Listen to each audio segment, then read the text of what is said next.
Magandang umaga po sa lahat. Ito po yung trabaho namin bilang isang construction worker. Ang bahay pong ito ay isa sa mga pinagtatrabahoan ko. Kaya papakita ko po sa inyo kung ano yung buhay namin bilang isang construction worker. So, di po kayo. Tingnan nyo po yung trabaho namin. Akyat po tayo sa taas. Yan po sila. Yan. Nagbibilad po sa sobrang init ng araw. Nagtatrabaho bilang isang construction worker. So, may helper, may welder, may panday, may mason, may foreman.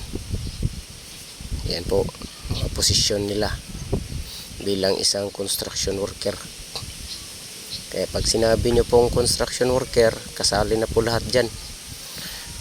Mga foreman, welder, panday, mason, laborer, helper, plumber. Yan po. Ganyan po magbanat ng buto yung construction worker. Oh. Kita nyo? Yan po. Kaya huwag nyo pong maliitin yung construction worker. Sa lahat po ng construction worker dyan, magiging proud po tayo sa buhay na sa sarili natin.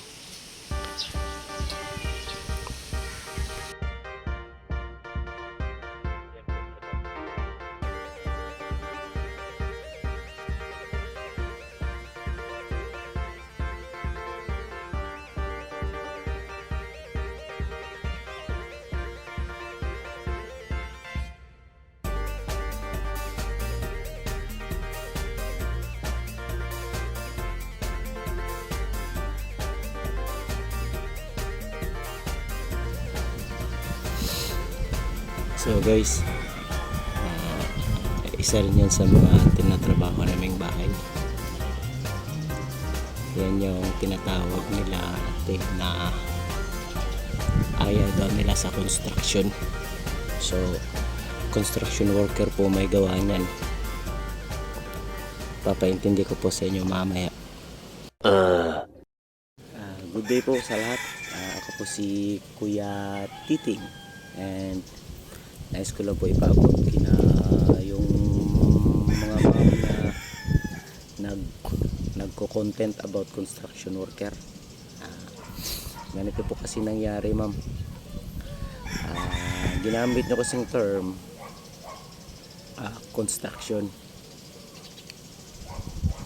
construction po, nandun po lahat ng klaseng trabahante. May laborer, may foreman, may leadman, may engineer, may welder, may plumber, may site engineer, may site manager, may construction engineer, may construction manager. Involved na din po pati yung mga nasa opisina na nagtatrabaho, yung mga accounting, pati yung may-ari ng construction, involved na rin doon. Yung mga kontraktor, construction din tawag doon. Kaya marami po nagagalit sa inyo. Sa susunod po, kung gagawa kayo ng content, kung may inis kayo sa construction worker, huwag nyo po banggitin yung construction. Mas maganda po, banggitin nyo yung posisyon nila. Kung laborer ba sila, kung mason ba, kung panday ba, kung engineer ba, para po walang madamay na sibilyan. Ayan tuloy nangyari, dami nagre-react sa inyo, pati mga engineer, pati mga construction worker sa ibang bansa na yun yung pinaka main worker ng ibang bansa. Dito sa Pilipinas, ang baba ng tingin sa mga construction worker, pero sa ibang bansa ang laki ng sahod nila. Mas malaki pa sahod nila kaysa sa artista yata dito sa atin. Kaya ma'am, sa susunod na mag-content kayo, huwag nyo generalize. Gamitin nyo yung specific na posisyon para hindi kayo mabash ng iba at wala ring masaktan ng ibang tao sa construction. Kasi ako po ma'am, construction din po ako. Iba-iba lang trabaho ko pero construction. Kaya alam na alam ko kung gaano kahirap maging isang construction worker. Mapa-laborer ka man hanggang mapa-engineer ka man. Pati nga may-ari ng construction sumasakit ulo. Kaya ayun po ma'am, sana sa susunod na content nyo gamitin nyo yung